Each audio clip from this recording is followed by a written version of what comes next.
جب کہا میں نے یا اللہ میرا حال دیکھ، جب کہا میں نے یا اللہ میرا حال دیکھ، تو حکم آیا میرے بندے اپنا نامہ اعمال دیکھ۔ یہ حقیقتیں ہیں۔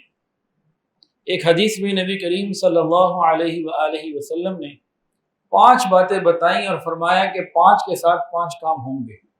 یہ وہ پیشین گوئی ہے جو 1400 سال پہلے صحابہ کرام کے سامنے اللہ کے محبوب نے بتائی، اور آج ہم اس زمانے میں پیدا ہوئے ہیں کہ ان باتوں کو اپنی آنکھوں سے دیکھ رہے ہیں، ان کا پورا ہونا۔ صحابہ نے پوچھا آخر وہ کون سی 5 باتیں ہیں؟ تو فرمایا جو قوم وعدہ خلافی کرے گی اللہ تعالیٰ اس قوم کے دشمنوں کو اس قوم کے اوپر مسلط کر دیں گے۔ دیکھیں یہ حدیث پاکستان کے لیے نہیں آئی، UAE کے لیے نہیں آئی، تمام امت کے لیے آئی، پوری امت کے لیے۔ آج ہم دیکھیں من حیث الامہ ان 5 باتوں کو، تو وعدہ خلافی تو ہمارا آرٹ بن گیا ہے، وعدہ خلافی تو ہماری کوالٹی بن گئی ہے۔ اتنا بڑا گناہ ہم نے تو اس کو اپنا چالاکی کا، ہوشیاری کا معیار بنا لیا۔ تو جب ہم نے وعدہ خلافیاں کی تو کیا ہوا؟ آج ساری دنیا میں مسلمان رسوا ہو رہا ہے، پوری دنیا کے اندر مسلمانوں کے دشمن مسلمانوں کے اوپر مسلط ہو چکے ہیں۔ ہم پاکستان میں کہتے تو ہیں کہ ہم آزاد ہیں، لیکن اپنی مرضی سے ہم یہاں کے قانون بھی نہیں بنا سکتے، ورنہ 70-80 سال گزر گئے، کم سے کم اسلامی قانون ہی لے آتے جس نام پہ بنایا تھا۔ تو جو بات 1400 سال پہلے کی، آج ہم اپنی آنکھوں سے سچ ہوتا دیکھ رہے ہیں۔ دوسری بات کیا فرمائی؟ جو قوم قانون خدا کے خلاف حکم جاری کرے گی اللہ تعالیٰ ان کے اندر فقر یعنی غربت یہ پیدا کر دیں۔ اب ہمارے ہاں کتنے قانون ہیں جو غیر شرعی ہیں، اللہ تعالیٰ کے حکم کی صراحت کے ساتھ خلاف ورزی ہے۔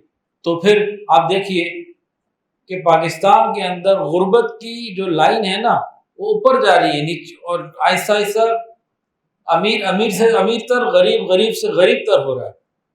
باعزت طریقے سے پورا مہینہ گزارنا پاکستان کی اکثر آبادی کے لیے مشکل تر ہو چکا ہے۔ تو ہمارے اجتماعی زندگی کو دیکھیں یا انفرادی، ہم نے ہر جگہ حکم خدا کے خلاف چلنا سیکھا ہوا ہے، ہر جگہ۔ تیسری بات، جب میری امت میں بے حیائی اور فحاشی آ جائے گی تو موت کی کثرت، اور ایک روایت میں ہے کہ بیماریاں ایسی ایسی ہوں گی جو پہلے والوں نے نہیں سنی ہوں گی۔ اب کتنی عجیب عجیب 5-5 سال کے بچے کو شوگر، 5-5 سال کے بچے کے کینسر کے مسئلے، دلوں کے مسئلے، ہارٹ کے اتنے بڑے بڑے مسئلے چھوٹے چھوٹے بچوں کے، اور وہ نام کبھی ہم نے سنے نہیں تھے بچپن میں جو آج ہم سن رہے ہیں۔ اس کی بہت ساری ریزنز ہیں۔ کوئی کہہ سکتا ہے جی دوائیاں اچھی نہیں ہیں، کوئی کہہ سکتا ہے جی ہماری غذا اچھی نہیں ہے۔ یہ سب اسباب ہیں۔ جو بیسک ریزن ہے وہ بے حیائی ہے، یہ ٹک ٹاک، سوشل میڈیا اور ان چیزوں کا غلط استعمال ہے، یہ موبائل اور ان کیمروں کا غلط استعمال ہے۔ اگلی بات کیا بتائی؟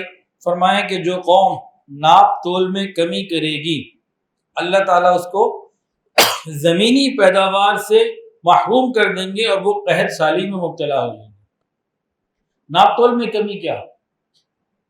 صرف دودھ والا ہی ناپ تول میں کمی کرے گا یا کپڑے والا ہی ناپ تول میں کمی کرے گا؟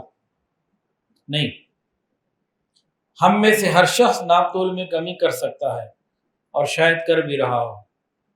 ناپ تول میں کمی کیا؟ جب میں اگلے کو دینا چاہوں تو تھوڑا دوں، لینا چاہوں تو تول کے پورا لوں۔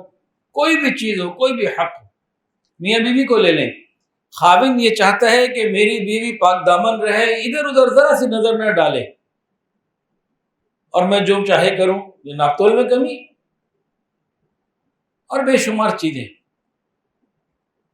جب ناپ تول میں کمی ہوگی تو قحط آئے گا۔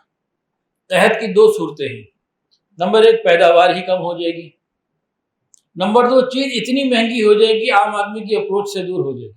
فرمایا جو قوم زکوٰۃ ادا نہیں کرے گی اللہ تعالیٰ بارش روک لیں گے۔ جب بارش روکیں گے تو کیا کیا نقصان نہیں ہوں گے اس کی گنتی نہیں ہو سکتی۔ فصلوں کا معاملہ اپنی جگہ، کسانوں کا گلے کے مسئلے، بیماریوں کے مسئلے، کتنی اور پریشانیاں معاشرے میں پھیلتی ہیں۔ تو نبی علیہ السلام نے فرمایا کہ جب میری امت میں 5 چیزیں ہوں گی تو یہ 5 ساتھ ساتھ آ جائیں گی۔ اب ہم دیکھیں میں تو سمجھتا ہوں کہ یہ پانچوں چیزیں ہمیں نظر آ رہی ہیں، آپ لوگوں کو بھی نظر آ رہی ہیں، تو اس کا حل کیا ہے کہ ان 5 چیزوں سے ہم بچیں۔ انفرادی طور پر ہم بچیں گے اکیلے، اللہ ہمیں اکیلے محفوظ رکھیں گے اور آسانیاں دے دیں گے۔ اجتماعی طور پر تو اللہ اجتماعی طور پر دیں گے۔ ویڈیو کے نیچے سبسکرائب کے بٹن پہ کلک کریں، بیل کے آئیکن پہ کلک کیجئے تاکہ ہر نئی ویڈیو کی نوٹیفیکیشن آپ کو مل جائے۔